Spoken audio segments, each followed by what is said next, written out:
get this mindset? Go to Corinthians 3:19. Where we get this mindset from? Because all this thinking is not in the Bible. That's not thus said the Lord. That's thus said you. And the things that you picked up over the process of time as you're growing up. That's where you got that from. That's not thus said the Lord. So we're going to see where you got that from. Corinthians 3:19. It's the book of 1 Corinthians chapter 3 and verse 19. For the wisdom of this world is foolishness with God. For it is written, he taketh the wise in their own craftiness. Go ahead. And again, the Lord knoweth the thoughts of the wise, that they are vain. You see that? All the thoughts that our people have are vain. And a lot of them thoughts that you have today in how you measure a marriage or measure the relationship between man and woman is through the world. You didn't come, thus said the Lord, to understand how you measure man and woman. You didn't do that. So everything that you learned is from the world. That's the wisdom of the world. And guess what? God said that's foolishness with him. It's foolishness. It's all vanity. What's some of the vanity things that they say? Same-sex marriage. Some people are anti-marriage. They just want to be single. Right. They whole life. Or some people, some parents some women tell their daughters to play the field. Right. How you know what you want until you play the field? That's wisdom of the world. That's not wisdom of God. You understand? Because at one point in time, when we was in our right state of mind, we understood the importance of the token of your virginity. We understood the importance of marriage. We understood that. Now she's sleeping with all these different men and got all type of spirits on her. So we got to change that mindset. So that is a vain and evil imagination. Why? Because it's lasciviousness, it's concupiscence. That means sexual desires. Evil, wicked desires. It's for sexual pleasures. Threesomes, same-sex marriages, doing all type of manner of wickedness. The Most High said, no, as thus said the Lord, marriage, and that's going to be honorable, and that's a bed that's going to be undefiled. You understand? And whoremongers he would judge. Where did the Most High get that from? The whoremonger he would judge. Is that something that Paul just made up because it's a New Testament? It's a New Testament, a new way of thinking. It's the New Testament. Is it a new thing for how I want to say it? The prosperity doctrine. The laws are done away with. Right. We can go without lust. Right. No, Paul didn't get that from that. Let's see where he got it from. Deuteronomy 23:17. This is what it means talking about evil and vain imagination. The wisdom of the world. That's where you get your how to love and how to express yourself. It's through the wisdom of the world. Go ahead. It's the book of Deuteronomy, chapter 23 and verse 17. There shall be no whores of the daughters of Israel, nor a sodomite of the sons of Israel. You see that? That's how you repair the nation. I ain't worrying about what Esau doing right now. I'm worrying about what we doing. That's what I'm worrying about. When you understand that we shouldn't have no sodomites or no whores amongst the daughters of Israel. Why? Because a lot of violence started over fighting over women that's not yours or sleeping with another man's wife. Right. That's where all the problems come from. It says should be no whores or no sodomites. You already know that's not right. A sodomite, that's unprofitable. They don't even go along with nature. Right. It say marry. It say it's not good for a man to be alone, and also for a young virgin to get married. And when they get married, what happened? They married and multiply and be fruitful. That's what happened. But you can't do that just horn and just a sodomite. No. Then it's going to be unprofitable. It's not going. The children that you bear is not going to be fruitful. Right. They're not going to be profitable to your nation. So let's go to Sirach 7:25. Sirach 7:25. This is what we need. This is the most important thing. No government assistance. None of that's going to help you with this. All this is internal. All that is inside. It's mental. It's a way of thinking. Your psychologist. And sociology. How you deal with one another. That's what this Bible is about. Go ahead. It's the book of Sirach, chapter 7 and verse 25. Marry thy daughter, and so shalt thou have performed a weighty matter. But give her to a man of understanding. You see that? Go ahead. Hast thou a wife after thy mind? Forsake her not, but give not thyself over to a light woman. So when you're looking for a wife, it say get a wife unto thy own mind. That's like you. Y'all have things in common. You can have a wife where you trying to rebuild a nation, and trying to rebuild our nation from our ugly condition, and the only thing she worrying about her beauty, Right. her vanity. That's the only thing she worrying about. Y'all gonna clash. And you can't have a sister that's talking about have the nation mind and want to rebuild her people, and you got a brother that's playing video games all day. Right. A grown-ass child. So it said, give yourself over to somebody that's like-minded. Because if she's just only caught up in her beauty, that means she's a light woman. Light means dumb. She only just about beauty. She an airhead, what they call it. Or even it say, give that daughter over to a man that's of understanding. Don't just have no guy, just a young man come to your house as a father. Don't have no young man come to your house pants sagging. No goals, no ambition, no future. And talking about, let me take your daughter. You must be crazy. Right. That's why it says it's a weighty matter. But guess what? We need the father in the household first. We need the man in the house first and foremost. Yes, sir, that's right. So read that again. Sirach chapter 7 and verse 26. Hast thou a wife after thy mind? Forsake her not, but give not thyself over to a light woman. That is so powerful. Y'all find a wife that y'all mesh. Y'all come together. Y'all on one accord. That's what you got to find. Whoever, the husband, you got to find a wife, or a wife got to find a husband. Y'all have to have things in common. If you want to work, you want to go to school, get an education, you want to travel, make sure that these are things that you want. Don't compromise that. And then that's what's going to make your marriage bitter. You're going to be unhappy. You understand? So read that again. Sirach chapter 7 and verse 26. Hast thou a wife after thy mind? Forsake her not, but give not thyself over to a light woman. Go ahead. Honor thy father with thy whole heart, and forget not the sorrows of thy mother. So you see that? It say, honor thy father. It goes back to what Christ said. Marriage is honorable. Honor your father. And it's hard to honor your father when he's not there. Right. You know what I'm saying? A boy is lacking the discipline on how to be a man. The daughter is lacking a father figure on how to be a young lady. Right. From her father. And the wife or the baby mother is lacking a husband. You see how the ball of confusion it is? Right. So that same negative, that same pain and hurt is radiating through the community. That's why we killing each other. It's a lot of hurt and broken people out there in our community because they don't understand the principle of marriage. You know the movie with them black women called Hidden Figures? Yes, sir. How the hell you gonna have that trying to get the Esau to outer space while your damn children lost on Earth? They lost on Earth. You talking about hidden figures? The damn fathers are hidden. The father figures are hidden. Right. That's who hidden. So our mind is, like we said, it's everywhere. Everybody have their own agendas. We got to get back on one accord as a people. So, read that again. Read verse 26 again. The book of Sirach, chapter 7 and verse 26. Hast thou a wife after thy mind? Forsake her not, but give not thyself over to a light woman. Right. And even when you said a man of understanding and also a woman can't be like-minded, because we can't have our people in all these different philosophies and all these different traditions of 5% of Muslim Egyptologists. That's not going to work. That's confusion. So we got to remove ourselves from that. All right, let's go to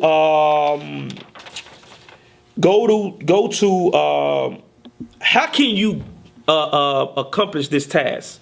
Go to Sirach 6 and 7. Sirach 6 and 7. It's the book of Sirach, chapter 6 and verse 7. If thou wouldest get a friend, prove him first, and be not hasty to credit him. Right. You see that? Don't be hasty to do that. Don't be hasty to credit no one. You probably hasty to credit him because his beauty, the way he speak, he got big feet, he have a nice build, or you probably hasty to credit her because she's have a nice body. All that's going to fade, first and foremost. All that's going to fade. So it said, don't be hasty to credit a friend. How are you going to prove them? You're going to prove them, thus saith the Lord. That's how you're going to prove them. Read it again. Sirach chapter 6 and verse 7. If thou wouldest get a friend, prove him first, and be not hasty to credit him. Be not hasty to credit him. Take your time. Marriage is for the long haul. Marriage is a lifetime. Not married how the world is doing right now. They switch husband and wife like they switch friends. Right. No, not that. Matter of fact, get Sirach. How I want to say it. Get Sirach 9 and 10. Watch this. Sirach 9 and 10. Just on the mentality of how we look at each other, how we view one another, how we have zero tolerance for one another. It's the book of Sirach, chapter 9 and verse 10. Forsake not an old friend, for the new is not comparable to him. You see that? So what Beyonce was singing, that is a song to destroy our people, talking about to the left, you replaceable. Right. That ain't what the Bible's saying. That ain't what the Bible's not telling you to do that. Anybody who can pack up overnight and leave, the love wasn't there in the first place. Yes, sir. So we got to change that mentality. We got to don't forsake an old friend. Your friend, your marriage, your wife or your husband, your spouse, y'all supposed to look at each other as friends. Y'all supposed to have a good time with one another. Y'all supposed to love one another. Enjoy each other. Happiness. Tranquility. These are things that a marriage is supposed to be like, but we don't understand that. But the Bible is telling you how to do it. Prove a friend. Right. See how their conversation is, what they like, what they going for, what their mind is like. Is she light? Do we have anything in common? These are the importance of marriage that we forsake, that we don't think it's necessary for. Go back to Sirach 6 and 7. It's the book of Sirach, chapter 6 and verse 7. If thou wouldest get a friend, prove him first, and be not hasty to credit him. Investigate that person. Investigate that sister. Investigate that brother. See if they line up. Do he want a job? What do he want in life? What he believe in? Yeah, that does matter. Because we talking about a spiritually destroyed people. So the only thing that will get us out of this is God's words. We need a spiritual healing. That's what we need. So you have to investigate this individual. You got to ask questions. Let me tell you something. The sister something. The most vulnerable position you can be in is on your back. Then they got that? I hope they did. The most vulnerable position you can be in is on your back. Right. If you don't trust a man, then why lay down with him? You know, it's a lot of evil things can come from that. A lot of dangerous things can come from you don't really trust him. You don't really know who he is, but you lay down on your back. Playing with fire. Playing with fire. What you can get? You can get disease. You can get a bad baby. You can get a person that don't, how I want to say it, a no good man. You can also have a baby. That's right. Now you stuck with this man that you do not like and you hate his guts. That's the most vulnerable position you can be in, sisters, on your back. So guess what?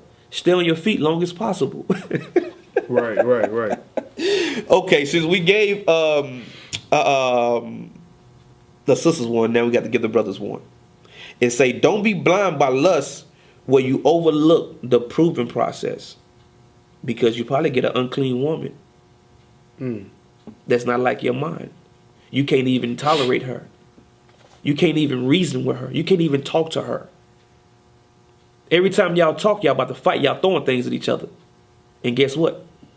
She's going to have a monster. That when I'm talking about a monster is a child. You're going to be on child support. She's going to teach your child not to talk to you, to hate you, to have the same energy that she had with you. Because you remember, the mother is the first teacher. And that's what's going to happen. So the point is, the conclusion, the moral of the story, I want to get it right. If you don't want to marry him or her, if you're not 100%, then don't lay down with him. Right. Or don't lay down with her. You understand? Now go back to go to Sirach 25:1. Sirach 25:1. I know it's kind of a little long, but let's get it in. This is the book of Sirach, chapter 25 and verse 1. In 3 things I was beautified, and stood up beautiful both before God and men. The unity of brethren, the love of neighbors, a man and a wife that agree together. You see that? A man and a wife that agrees together. That's beautiful before God and man. That's what it's talking about. It's honorable to God. Why? Because you took a person with one set of thoughts and another person with another set of thoughts from 2 different worlds, and they came together and made it work and came on one accord. Just like God and Christ. They on one accord. And as a nation, we're going to be on one accord with Christ as Christ is on one accord with the Father. So that's what it means to be honorable. When you come when y'all walk, the husband and wife walk through their day-to-day life, and when they have a counsel, they say, you wrong, I'm right. I'm right, you wrong. No, both of y'all are wrong. Right. And the sooner you understand that, the sooner y'all can resolve y'all problems. And then nobody ain't going to be able to come in between y'all. It's that easy. So in order for us to fix our nation, we got to fix our marriage status. It say, read it again. Sirach chapter 25 and verse 1. In 3 things I was beautified, and stood up beautiful both before God and men. The unity of brethren, the love of neighbors, a man and a wife that agree together. That's what it's about. A man and wife that agrees together. Because you don't understand. The same tools that you utilize to have a healthy and successful marriage is going to be the same tools that you utilize to have a successful relationship amongst your nation. Right. Because it's about commitment, it's about loyalty, it's about trust, and it's about love. And overall, all of that, you endeavoring to keep the peace. You trying to make it work. Until when? Tobit 8 and 7. This is the last precept. Tobit 8 and 7. I pray that y'all get some understanding from this class, Israel. This is the book of Tobit, chapter 8 and verse 7. And now, O Lord, I take not this my sister for lust, but uprightly. Therefore mercifully ordain that we may become aged together. You see that? It's not supposed to be a short-term thing. It's not. When you get married, it's supposed to be y'all grow old together. Y'all have history together. Y'all have stories to tell. You know them old couples to where they so old, they kind of act like one another. They talk like each other. They sometimes almost look like one another. And oftentimes to where the love and the bond has grown so strong and so tight, when one passed, the other one is not too far from it. Yes, sir.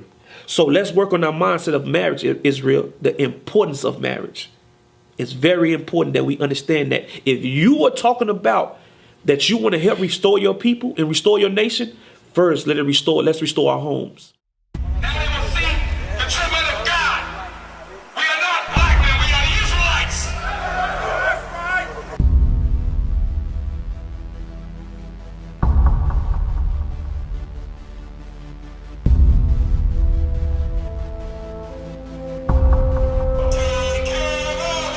Take care of us, and our children too. We have repented. How are you? People want to know who's the king. O nation of Israel, it's time to return to the Father. O nation of Israel, it's time to return to the Father. Now why they trying to make it so hard to serve God? And why when I say that I'm a Jew it sound odd? For years I've been walking around saying that I'm a black man. I ain't saying that no more, it sounds wrong, man. This is Bishop Nathaniel of Israel United in Christ. Please subscribe to our YouTube channels. Stay up to date with our latest events, music, and classroom lessons.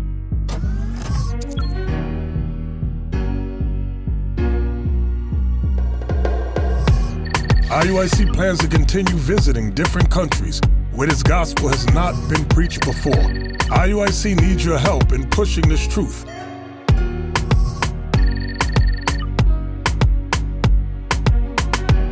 So join us. Subscribe to our Instagram, Facebook, Twitter, and podcasts, and stay up to date with us.